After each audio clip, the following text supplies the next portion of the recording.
먼 미국 땅에서 자식들을 잘 키워내고 열심히 사신 여러분들 정말 장하십니다. 안녕하세요. 전원주입니다.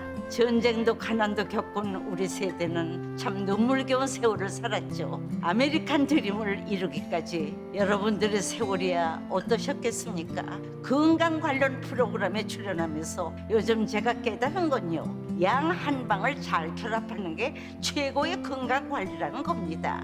클레버 케어, 메디케어 어드밴티지 플랜 아세요? 양방과 한방의 좋은 혜택들을 쏙쏙 뽑아서 제공해주는 똘똘한 플랜이더군요. 우리 한인의 건강 문화도 이해하고 실력 있는 한국 의사와 전문의를 척척 연결해 준다니 얼마나 똘똘합니까? 이제 우리도 똘똘한 클레버 케어 플랜으로 150까지만 사십시다.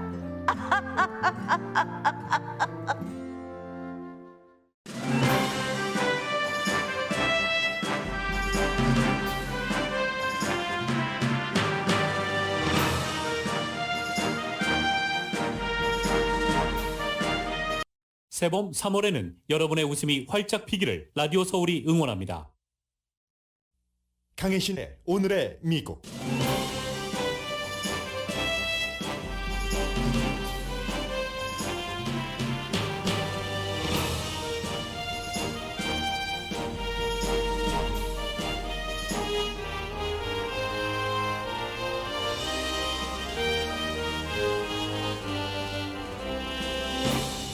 오늘은 한국 대통령 선거 최종 투표 날입니다. 뉴욕타임스는 차기 한국 대통령은 유권자의 3분의 1을 차지하는 20대와 30대 스윙 보러들이 결정할 것이라고 보도했습니다.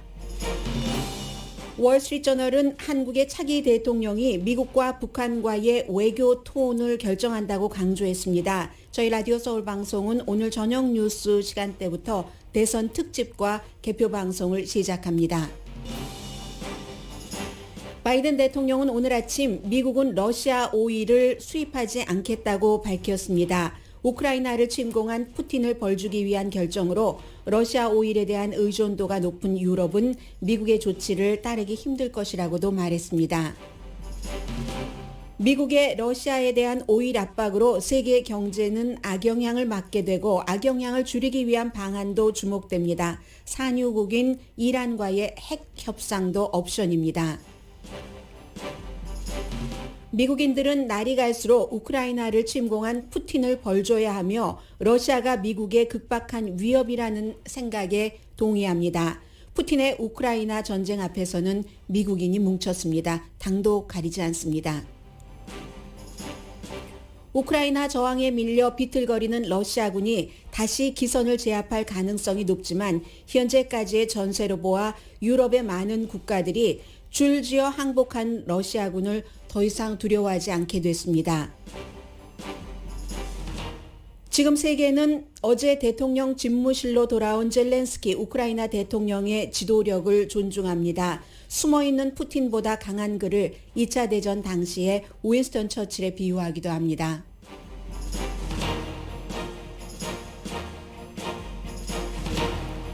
여러분 안녕하십니까? 오늘의 미국 강혜신입니다. 바이든 대통령이 이제 좀 전에 러시아로부터 러시아산 오일과 천연가스 그리고 이제 석탄까지 모든 그 에너지원 수입을 금지한다 하고 발표를 했습니다. 그래서 지금 케이블 방송에는 전부 백악관 출입 기자들이 나와서 이 얘기를 전하고 있는데 저는 오늘 여러분들께 이제 날이 밝으면 한국이 지금 새벽이기 때문에 주무시고 계실 테고요. 로스앤젤레스 시간으로 오늘 오후 1시부터 한국에서 투표가 시작이 되는데 한국의 대선에 대해서 말씀을 드리겠습니다. 물론 미국 매체의 보도를 중심으로 전해드립니다. 물론 제가 지금부터 전해드리는 이 하나는 뉴욕타임즈의 기사고 하나는 월스트리트저널의 기사인데 그 부분 여러분들께서 많이 접하신 내용이고 아시는 내용이기는 합니다만은 이러한 것들은 사실은 밖에서 볼 때 어떤 때는 조금 더 객관적일 수가 있습니다. 그래서 누가 당연한 것은 누구에게 나가서 투표를 얼만큼 하느냐가 최종적인 그 결정을 할 텐데 미국의 뉴욕타임스는 완전히 그 대통령을 결정지을 세대를 20대, 30대 유권자로 보고 있습니다. 먼저 그 내용을 전해드리고요. 그리고 미국을 포함해서 세계에서 한국의 대통령 선거에 대해서 관심을 갖는 이유는 그 나라의 이해관계와 연관되기 때문입니다. 그 부분은 월스트리트저널을 통해서 전해드리겠습니다. 뉴욕타임스의 기사 제목 자체가 한국의 스윙 보터들과의 만남입니다. 아마 이 기사를 통해서 이제 산발적으로 그동안 저희 라디오 서울 방송의 뉴스를 통해서도 전해 들으셨던 그 같은 내용들이 지난 5년 문재인 대통령 집권 당시 그리고 지금까지 젊은이들이 어떠한 이슈로 어떠한 마음 변화를 겪었는가, 혹시 아직 이 순간까지도 마음을 결정하지 않은 사람들이 있는가, 그 사람들이 대통령을 결정한다는 그런 기사입니다. 그리고 또 중요한 게 20대와 30대가 유권자의 3분의 1이나 되죠. 지금까지 이제 많은 매체에서 미국의 무슨 블룸버그라든가 또 월스트리트저널도 그동안 여러 번 전했고 워싱턴 포스트도 여러 차례 보도를 했는데 20대와 30대의 이번 대선을 치르는 아주 중요한 요소를 대부분의 매체에서는 이 남녀 차별 이것으로 많이 포커스를 뒀는데 뉴욕타임스는 다릅니다. 뉴욕타임스는 뭐라고 얘기를 했냐면 제일 앞에 2019년도에 신입생이었던 대학교 정현민 씨를 인터뷰를 했습니다. 정현민 씨가 지금은 아직 대학을 졸업했는지는 모르겠어요. 고등학교의 교과서를 이렇게 실어다가 주는, 배분하는 그런 일을 파타임으로 하고 있는데 2019년 대학생 신입생이었을 때 $10 미만으로 사흘의 끼니를 해결을 했었어야 될 때가 있다는 겁니다. 그런데 그때의 그 스캔들이 자신을 여기까지 오게 했다. 그 대통령 선거에도 관심을 갖게 하고 했다는 건데 본인이 테이블을 열심히 닦고 사람들에게 드링크를 서브를 하고 맥주홀에서 그랬을 때 법무장관과 그의 부인은 딸을 의대에 입학시키려고 상장 위조까지 했다. 뉴욕타임스 보도입니다. 물론 아직도 여권에서 그건 아니다라고 유시민 씨처럼 증거 보존이라고 얘기하는 사람도 있습니다만 세계의 다른 매체에서는 그 내용을 법적인 근거에 따라서 그렇게 보고 있습니다. 지금 또 그 법무장관의 그 와이프 정경심 전 교수가 옥살이를 하고 있고요. 그래서 이것을 정현민 씨에게 대입을 시켰습니다. 이 나라에서는 기회가 부모에 달려 있다. 대전대학교 정치학과에 다니고 있는 학생입니다. 정치인이 신뢰를 받으려면 공정함이 열쇠라고 얘기를 합니다. 젊은이에게 달렸다는 것이 젊은이들이 관심이 있는 이슈가 주택값, 일자리 기회, 수입 격차.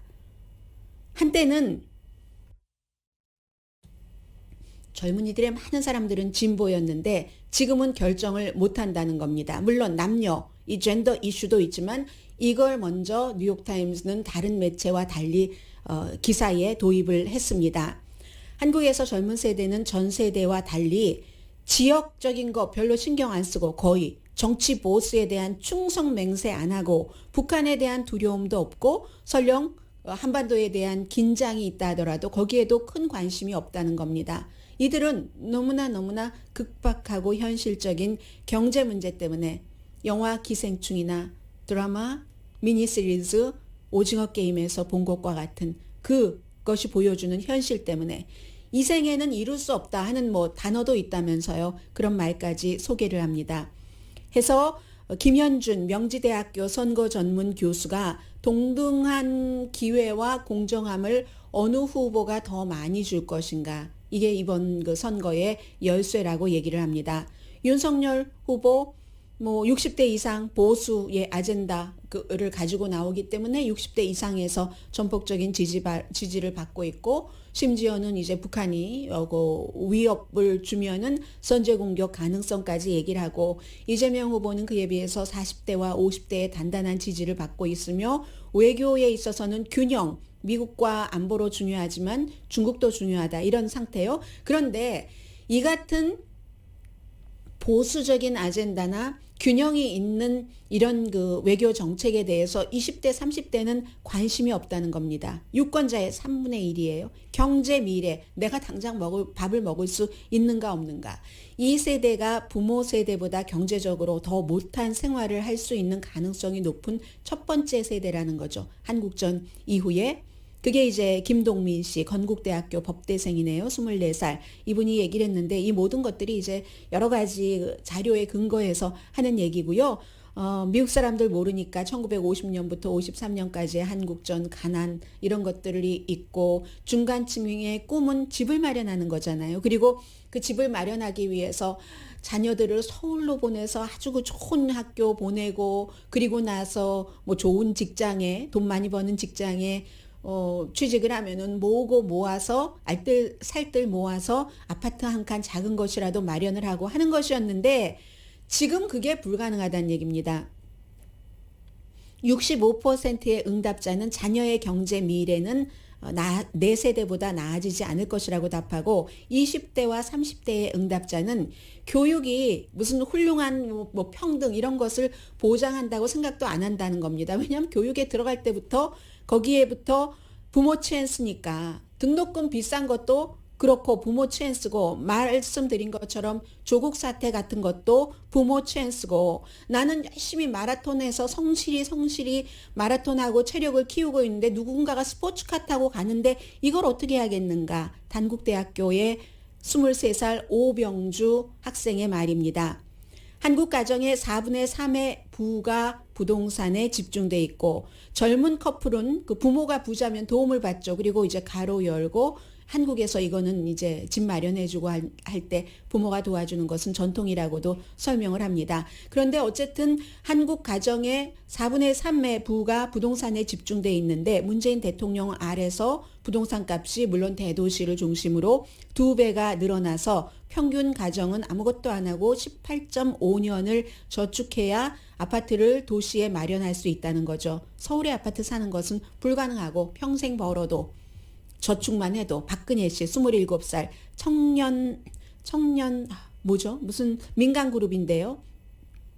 그 그룹에서 가난한 젊은이들에게 음식을 주는 그런 일을 하는 젊은이가 얘기를 합니다. 그래서 젊은이들이 돈으로 작은 돈이나마 주식을 사고 암호화폐를 한다는 겁니다. 그러면 또 누군가는 도박꾼들이라고 비난만 하고 그런데 우리를 그렇게만 볼 것이 아니라는 거죠. 길이 없으니까 암호화폐에 완전히 몰두를 할 수밖에 없다는 그 한국의 상황을 설명을 해줍니다. 빈곤율과 수입 불균등은 부자 나라에서 최악인 게 한국이라서 15살에서 29살 사이 5명 가운데 1명이 1월에 일자리가 없었다는 겁니다. 전체적인 그 실업률 평균 13.1%보다 높죠. 문재인 대통령은 모든 사람을 위한 동등한 기회를 약속했고 과정은 공정하고 결과는 올바를 것이다를 굉장히 강조를 했었는데 많은 젊은이에게 공정함과 동등한 기회가 사라졌다는 얘기를 합니다. 특히 이제 평창 올림픽 때 다 알고 계시는 아이스하키 팀이 한국 남한 팀보다 그 퀄리티가 떨어지는데 잘하지 못하는데도 이게 뭐 남북 화합하면서 그 한국의 정말 너무너무 열심히 그것에만 매진했었던 선수들을 제치고 그 선수들을 놓은 것에서 20대, 30대 젊은이들은 분노했다는 겁니다. 이 젊은이들에게는 뭐 통일, 남북 화합 이거보다는 나의 미래가 지금 너무나 힘들기 때문에 그리고 지난해에 이제 주택시장 뭐 정부 관계자가 이득을 받고 뭐 사과하고 그랬던 일이 있잖아요. 그게 서울시장 선거에서 패배를 한 가장 중요한 원인이라고 뉴욕타임스는 그렇게 분석을 합니다. 그렇기 때문에 야당이 젊은이들에게 어필하기 위해서 무슨 여러 가지 일을 했고 그리고 지금 뭐 최저 투표 연령도 19살에서 18살로 낮췄고 국회의원에 출마할 수 있는 나이도 25살에서 18살로 낮춘 것. 국민의힘에서 20대 남성에게 어필하기 위해서 여성가족부를 없앤다고 한 것. 페미니스트인 그 캠페인 자문도 좀 사이드라인에 있게 하고 이런 것들. 그러니까 또 이재명 후보는 20대 여성표를 흡수하기 위해서 데이트 강간에 대해서 성범죄에 대해서 더 강하게 처벌을 하겠다. 그리고 남녀 성별 임금 차이에 대해서 회사는 공개해야 된다. 이런 공약들을 내놓고 있는데 그런데 20대와 30대의 20%에서 30%는 이번 주에 마음을 바꿨을 수도 있다는 겁니다. 이슈별로. 이건 정현민 씨, 맨 앞에 인터뷰를 한 정현민 씨의 얘기예요. 그런데 여기서 어떻게 바뀌었는가라는 설명이 전혀 없거든요. 저는 이게 끝이에요. 이 기사가 좀 잘려나간 게 아닌가, 길이가 길어서라든가 편집인이 누군가가 이걸 잘 모르고 자른 것이 아닌가, 한국 정치에 대해서. 그게 가장 중요한 지금 어떤 단서를 줄 수 있는 건데, 아니면 기사를 작성한 최상훈 특파원이 거기까지만 쓴 것인가. 20대와 30대가 차기 대통령 그 후보를 결정을 하는데 이 사람들이 20% 내지 30% 이번 주에 마음을 바꿨을 수도 있다 하는 게 뉴욕타임스의 기사입니다.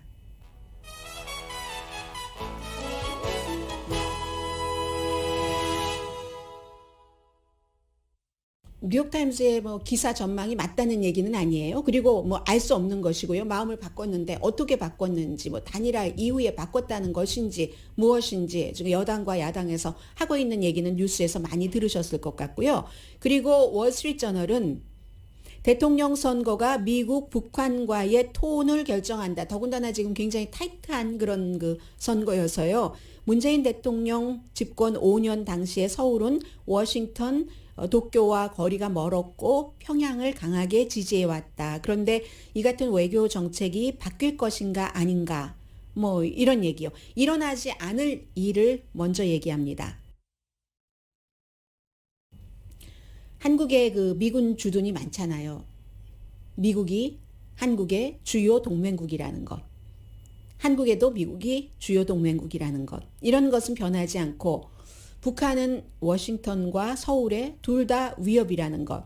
중국과 경제 파트너로서 한국이 그런 면도 있지만 또 중국이 그 지역에서 군사적인 파워를 굉장히 강하게 하는 것도 또 한국에는 걸끄러울 수도 있고요. 이러한 것은 변하지 않는다. 한국은 사실 지금까지 같은 민족이고 분단이 됐었고 어떤 형태로든 통일이 필요한가, 경제적으로도 인구 5,200만 가지고는 아무것도 할 수가 없기 때문에 더 크게는 여기까지가 맥시멈이기 때문에 그래서 그런데도 지역에서 그럼 어떤 역할을 하고 경제대국 10위로서 뭔가를 해야지 되는데 북한 문제가 걸려 있으니까 옴짝달싹 못한 부분이 많이 있다는 겁니다.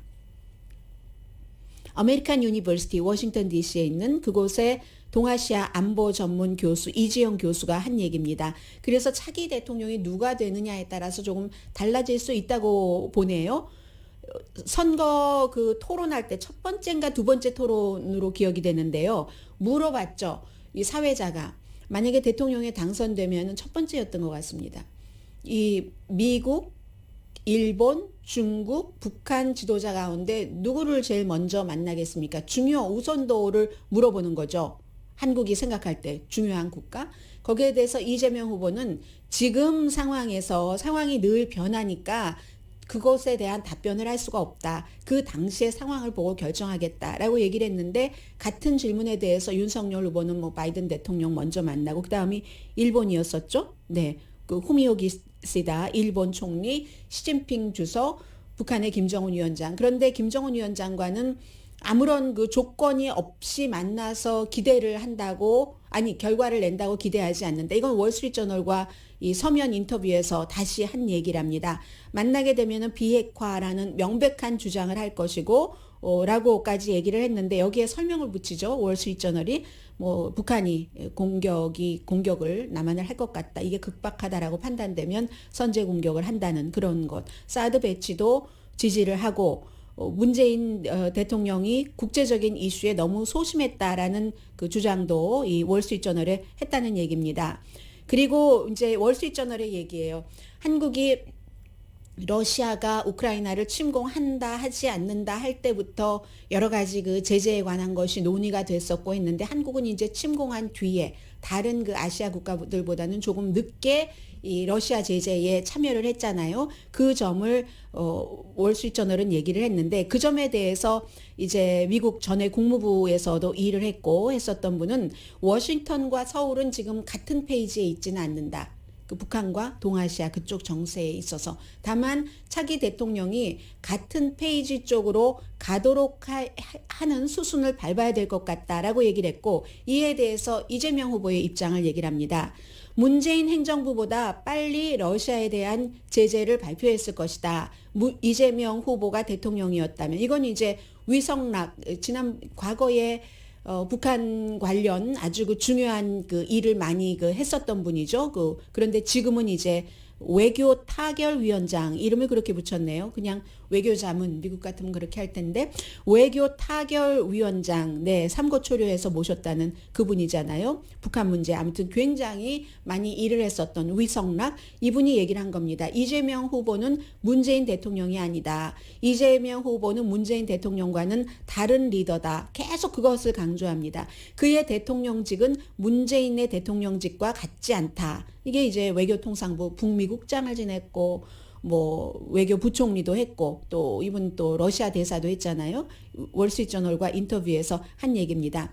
실용적인 접근을 이재명 후보는 강조한다는 거죠. 북한과의 문제라든가 여러 가지 지역 이슈에 있어서 미국과 미국과 가까우면서 중국과 북한을 멀리하는 것이 북한 이슈를 푸는데 굉장히 복잡하기 때문에 이게 현실적으로 아주 좋은 방안은 아니다 하는 게 이재명 후보의 입장이라는 얘기입니다.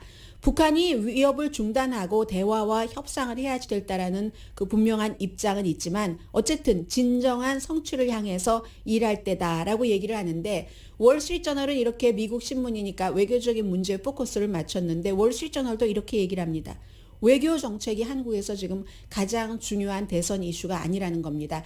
이 시간까지도 마음을 결정하지 못한 뭐 젊은 층도 그렇고 스윙 보터들이 있다는 얘기인데, 그들에게는 세계 10대 경제대국 5,200만 명의 인구가 있는 서울이 한국이 지금은 뭐 반도체라든가 오징어 게임, 넷플릭스 드라마 너무너무 강력한 파워를 갖고 있다고 얘기를 합니다. 그런데 그 같은 결집된 파워가 그 골고루 경제적인 그 부의 분산이 제대로 이루어지지 않는다는 거죠. 심지어 고등교육을 받은 젊은이들도 대학 졸업생의 거의 반이 1년 미만의 계약직에서 일을 하고 있다라는 얘기요. 그리고는 뭐 지금 후보들의 스캔들, 후보 그 부인들의 스캔들, 어떤 부분은 사과하고 어떤 부분은 절대 아니라고 얘기를 하고, 이런 것을 다 얘기를 하면서 문재인 대통령 그의 지금의 그 북한과의 여러 가지 아주 좋았던 관계, 그리고 이제 그 이전에 보수 정권의 10년 동안의 그런 그 나빴던 관계 같은 것도 쭉 설명을 하면서, 기본적으로는 이제 북한은 4월 달이 되면은 장거리 그 테스트도 할 것이고, 어쩌면 만약에 윤석열 그 후보가 대통령이 된다면 그게 베네핏이 될 수도 있다. 북한이 거봐라 저렇게 한다 하면서 베네핏이 될 수도 있다. 이 월스트리트저널도 어떤 후보가 뭐 더 당선 가능성이 높다던가 이런 얘기를 하지는 않았습니다만은, 세계에서는 그 뉴욕타임스 같은 경우는 특파원 자체가 한국말도 잘하고 한국 그 문화라든가 역사에 그 최상홍 특파원은 거의 정통했다고 봐도 됩니다. 그런 사람이기 때문에 그런 쪽으로 포커스를 뒀고, 월스트리트저널은 이제 그 한국 사람도 아니고 기자가, 그러니까 이런 그 미국의 입장에서 보는 그 한국의 마지막 지금 투표가 치러지기 직전의 기사를 얘기를 했습니다. 그리고 저는 여러분들께 한 가지를 말씀드리겠습니다. 어제 제가 이 시간에 한국의 그 사전 투표에서 그 많은 분들이 뭐 쓰레기 봉지라든가 그냥 박스라든가 양동이라든가 이런 데에 확진자분들께서 집어넣고 어떻게 됐는지도 모르고 불만을 많이 했다는 내용을 잠시 전해드리면서, 처음 있는 일이니까 뭐 준비가 되지 않았을 수도 있고, 제가 그렇게 말씀을 드린 것에 대해서 항의를 하신 분들이 계셨는데, 예, 그 항의를 제가 받아들이겠습니다. 제가 생각을 해도 물론 아직 무슨 뭐 일부에서 주장을 하는 이게 뭐 부정선거일 수도 있는 거야 라는 것이 증거가 있는 것은 아니지만, 그렇지만 한 표라도 중요한 것이니까 제가 뭐 처음 있었던 일이니까 그렇게는 언급을 하지 않는 것이 좋았다고 생각을 합니다. 사과드립니다. 사과도 정정. 그런데 아마 제 마음속에 그런 게 있었던 것 같습니다. 미국이 대통령 선거를 치르고 나서 그 치르기 전부터 현직 대통령이 부정선거일 것이라고 했고, 증거가 전혀 없는데도 부정선거라고 하고 조지아주에서는 뭐 한 표만 더 한 표 더 만들어낸다고 대통령이 되지도 않아요. 다른 주들에서도 적기 때문에 선거인단 표가 확보가 안 되니까. 그런 것을 겪으면서 선거가 끝나고 나서 지금까지도 계속 전직 대통령은 부정선거라고 하고 국민들은 또 대통령이 거짓말 하겠어? 그의 말을 믿으면서 계속 분열되잖아요, 국가가. 아마 이러한 것들이 저의 잠재의식 속에 있었던 것 같습니다. 한국이 5,200만 명 국민 가운데서 유권자가 4,400만 명 되고 그리고 확진자가 한 뭐 100만 명 정도가 됐다고 하니까 그 사전투표 당일날 그 가운데서 예를 들어 많이 몇십만 명이 투표를 했다 하더라도 그 4,400만 표 대 몇십만 표 가운데서 일부 하면은 그게 이제 당락을 가르는데 전혀 지장이 없을 수도 있다는 막연한 계산을 했기 때문에 그런 것으로 시시비비하면은 누가 당선이 되더라도 계속 이게 시비들이 이어지고 또 뭐를 청산을 해야지 된다고 하고 분노를 갖고 적개심을 갖고 싸우느라고 또 시간 다 보내잖아요. 그런 미국이 했었던 시간을 한국이 맞지 않았으면 좋겠다 해서 그게 대세에 지장이 없는 표수일 것이라고 어림짐작을 했기 때문에 그런 제가 말씀을 드렸던 것 같습니다. 그런데 안 하는 게 더 좋았을 뻔했어요.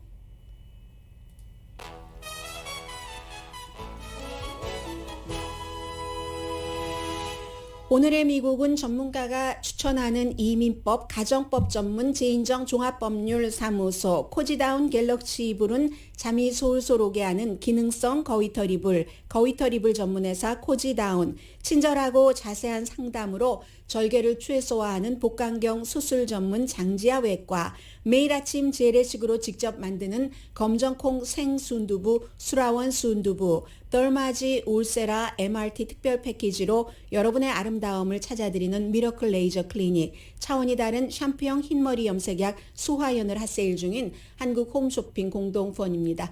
네, 오늘 저희 대선 방송은 저녁 뉴스 때부터 시작해서 저는 7시부터 8시까지 제가 두 분을 모시려고 하는데 한 분은 저도 원래는 생각하지 않았던 그런 분, 조금 특별하다고도 할 수 있고요. 미국에서 생각해 볼 수 있는 코리안 아메리칸으로서 이런 것을 여쭤보겠고, 또 한 분께는 누가 대통령이 되든지 여러 가지 관계들을 지금 국제관계와도 연관돼서 봐야 되는 부분이 있잖아요. 그렇게 저는 1시간을 진행하고 8시부터 10시까지는 임승찬, 김미애 앵커가 여러 패널 분들을 모셔놓고 조금 본격적으로 토론도 하시고 하실 겁니다. 그리고 10시부터 12시까지는 시사살롱을 진행하는 이서희 씨가 또 맡아서 마찬가지로 패널들과 함께 여러 가지를 분석해드리고 할 겁니다. 내일 아침 뉴스도 새벽 6시부터 시작되거든요. 그러니까 20대 대통령 선거는 저희 라디오 서울 방송과 함께 하시고요. 잠시 뒤에 아주 중요한 뉴스들 전해드립니다.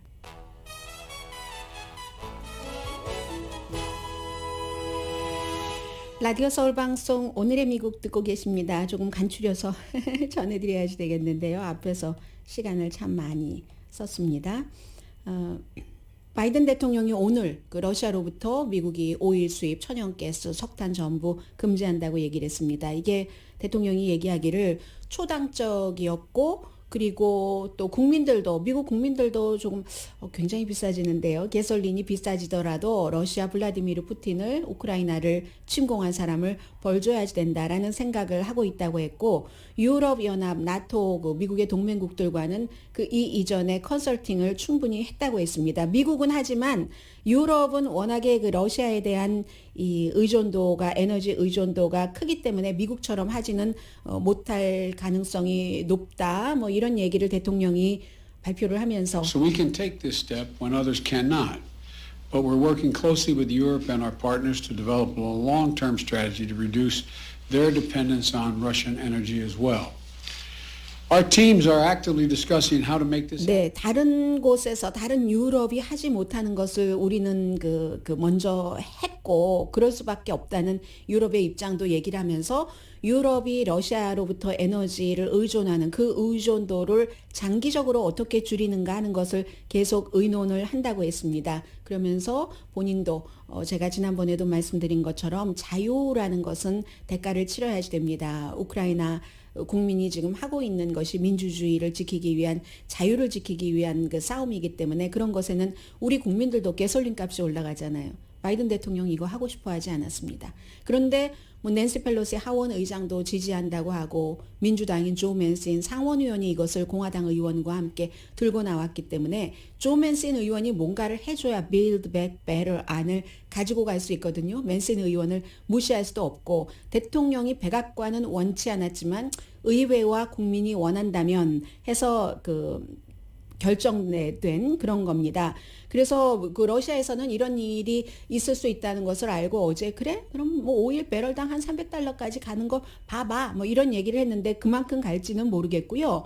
이 어제도 여러 재정 마켓을 흔든 것이 사실이고 오늘도 이제 부분적으로 영향을 받고 할 텐데 앤토니 블링켄 국무장관이 어제 말을 했거든요. 유럽과도 계속 이렇게 얘기를 하고 있다. 장기적으로 어떻게 할 것인가? 뭐 사우디아라비아에도 보내서 생산량 늘리라고 하고 베네수엘라도 That's okay. 우리 늘릴 수 있어라는 답을 들었다고 하고 그리고 또 다른 옵션도 있죠. 이란과 핵협상을 하는데 이란이 산유국이니까 이걸 좀 해서 더 많이 생산을 하도록 이런 것 아니면은 이게 뭐 전략적 비축유가 미국에만 있는 게 아니라 유럽도 나름대로의 전략적 비축유 같은 것이 있는데 그 완충 역할을 할 수는 있겠죠. 그런데 국제적으로 그 에너지 기구가 6천만 배럴 정도는 방출을 할 수 있다고 하는데 그게 뭐 큰 도움이 되지 않는답니다. 과거에도 이라크 전쟁할 때나 미국의 그 허리케인 카트리나 때나 이때 이제 뭐 전략적 방출을 했었거든요. 이라크 전쟁은 90년대 이라크 전쟁이고 그리고 또 리비아 내전 때도 마찬가지로 했었습니다. 그런데 이 정도 가지고는 안 된다고 보고 있고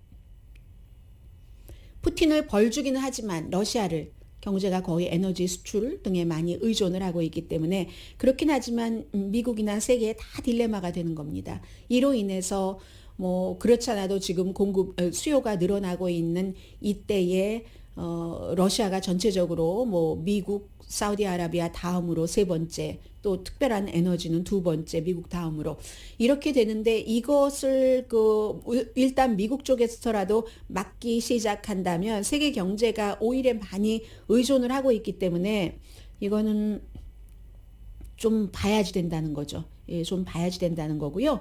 그리고 미국 국민들이 어떻게 지금 뭉치고 있는가 오랜만에 뭉치고 있습니다. 미국 국민들이 뭉치는 것을 영국 매체에서 조사를 했습니다.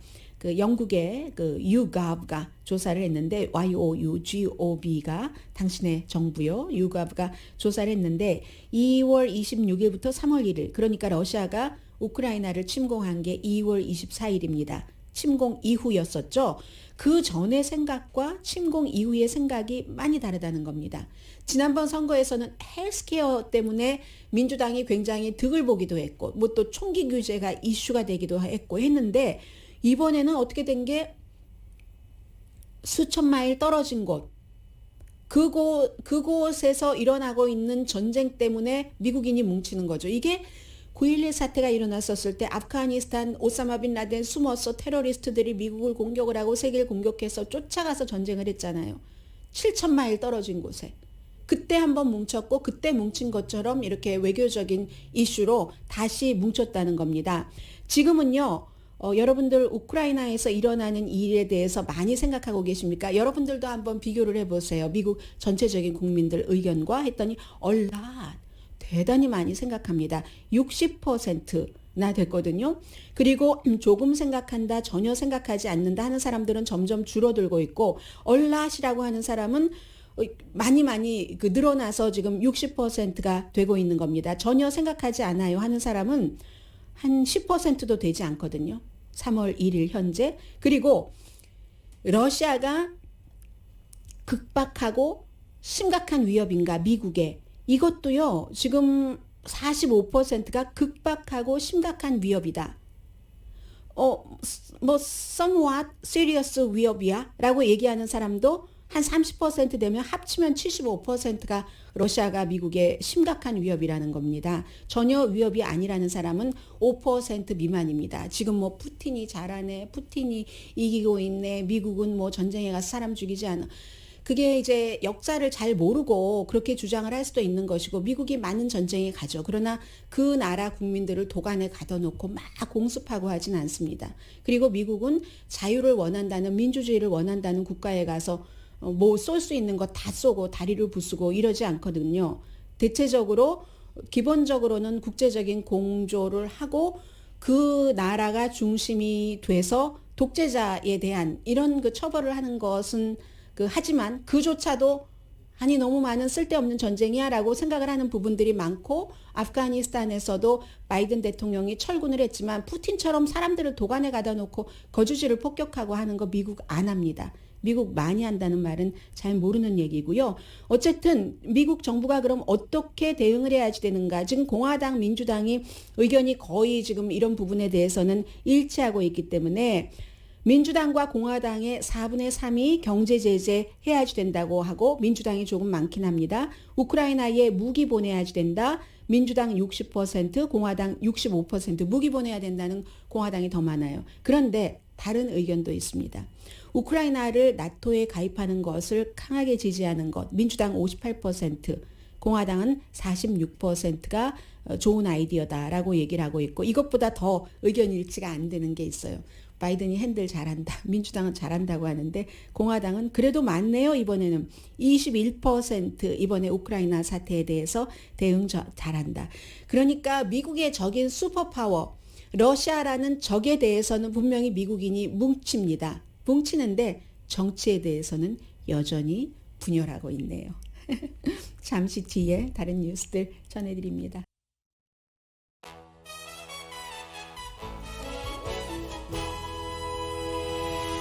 라디오 서울 방송 오늘의 미국 듣고 계십니다. 네, 오늘부터 뉴욕에서는 공립학교에서 마스크 의무화가 아닌 첫날이 되고요. 플로리다주는 어린이에게 백신을 안 맞지 않도록 노 백신을 지금 권고를 하고 있습니다.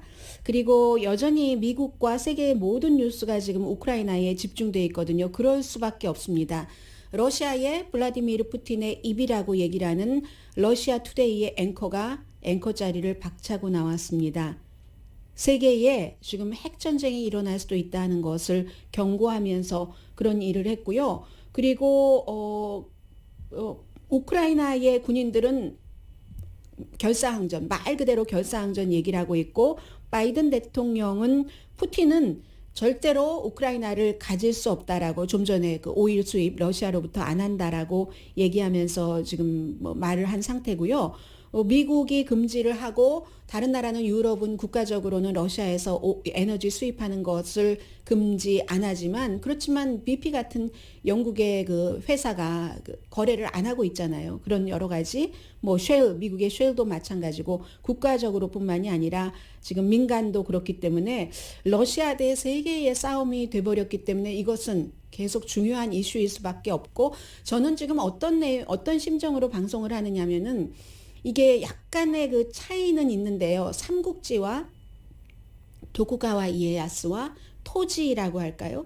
토지에서의 한국인의 그 무슨 그 일본에 대한 저항과 무엇 뭐 이런 것들, 이러한 많은 것들이 있었고, 그러나 또 그에 비해서 도쿠가와 이에야스라든가 삼국지는 민중의 저항과 항전, 지금 우크라이나 국민들이 하고 있는 그런 것보다는 장부의 대장의 위용과 어떤 전술 전략 같은 것을 보여주잖아요. 그 삼국지와 도쿠가와 이에야스, 대망과 토지가 다 결합되어 있는 현대의 다큐멘터리, 대하 다큐멘터리를 보고 있는 마음으로 우크라이나 뉴스를 접하고 있거든요. 그래서 세계 모두가 지금 전체적으로 국가 차원에서 민간 차원에서 기업들도 그럴 수밖에 없고 이렇게 지금 가고 있는데, 이 가운데서 하나 중요한 것이 러시아에서 항상 뭐 예전에 독일은 지금 뭐 평화주의로 간다고 80년을 선언을 하고 지금 이제 약간 방위비 높인다고 했지만 러시아를 굉장히 두려워했잖아요. 이번에 우크라이나에 침공한 러시아군을 보면서 많은 유럽의 그 국가 군대가 러시아군을 그전처럼 이전처럼 두려워하지는 않는다는 게 오늘 그 뉴욕타임스가 보도를 했는데, 물론 지금도 그 블라디미르 푸틴이 우크라이나를 제로 만들 수 있습니다. 중요한 그 도시를. 그럼에도 불구하고 과거처럼 러시아군을 왜 두려워하지 않느냐.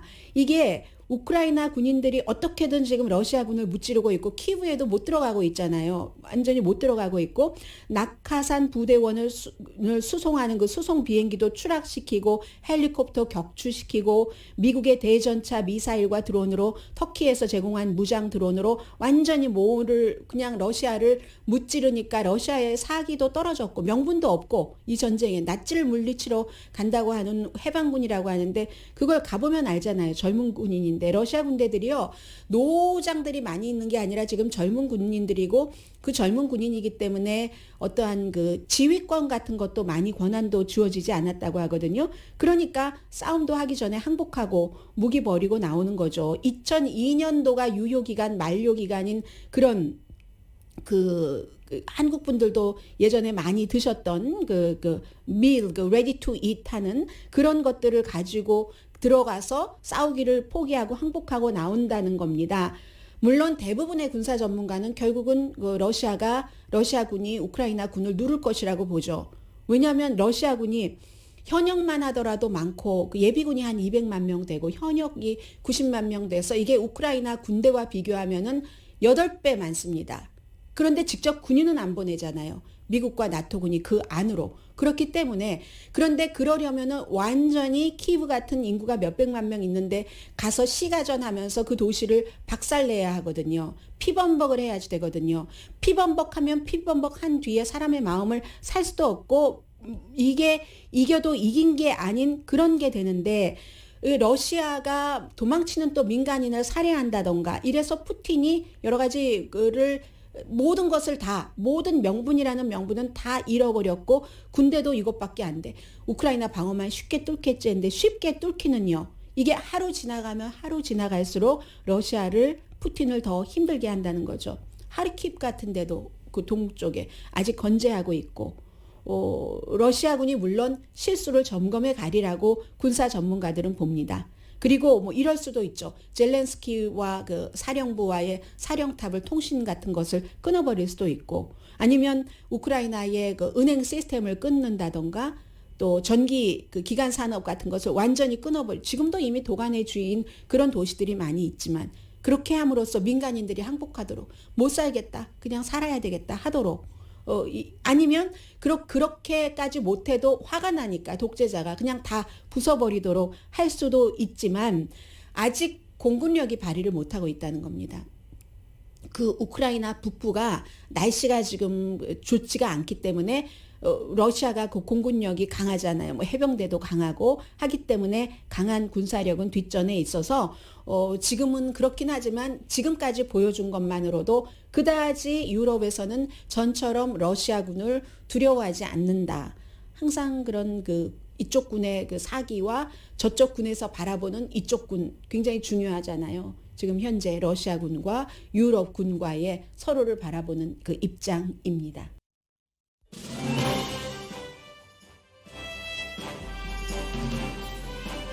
네, 전해주시는 부분부터 말씀드리고 나서 시간 되는 데까지 전해드리겠습니다. 오늘의 미국은 전문가가 추천하는 이민법, 가정법 전문 제인정 종합법률사무소 코지다운 갤럭시 이불은 잠이 솔솔 오게 하는 기능성 거위털 이불 전문회사 코지다운, 친절하고 자세한 상담으로 절개를 최소화하는 복강경 수술 전문 장지아 외과, 매일 아침 재래식으로 직접 만드는 검정콩 생순두부 수라원 순두부, 떨마지 울세라 MRT 특별 패키지로 여러분의 아름다움을 찾아드리는 미러클 레이저 클리닉, 차원이 다른 샴푸형 흰머리 염색약 수화연을 핫세일 중인 한국 홈쇼핑 공동후원이었습니다. 10시에 좋은 아침, 좋은 하루 방송됩니다. 한국에서 이제 오늘 그 지도자, 앞으로 5년을 이끌어갈 지도자를 뽑습니다. 세계에서는 지금 젤렌스키 우크라이나 대통령을 좋은 지도자라고 얘기를 하는데, 미국인도 뭉치게 했잖아요. 미국 정치인들도 딱 그 줌 미팅으로, 그 지난 주말에 미팅이 있었기 때문에 바이든 대통령도 오늘 이렇게 그 오일 러시아에서 수입하지 않는다라고 하고, 윈스턴 처칠이 독일이 막 그 영국을 폭격하고 나서 라디오로 연설을 했었잖아요. 그때처럼 젤렌스키는 소셜 미디어를 통해서 지금 처음으로 전쟁이 일어나고 나서 대통령 집무실에 가는데 이렇게 휴대폰으로 들고 들어가서 여러 가지 얘기를 하면서 우크라이나 사람에게, 유럽 사람에게, 미국 사람에게, 세계 사람들에게, 이 사람들이 경량급으로 봤는데 완전히 헤비웨이급으로 지도자로 재탄생을 했습니다. 중요한 때에 한국도 그 좋은 지도자를 선택을 해서 그 지도자가 이만큼 역량을 발휘할 수 있는 그런 5년이 됐으면 좋겠습니다. 강혜신이었습니다.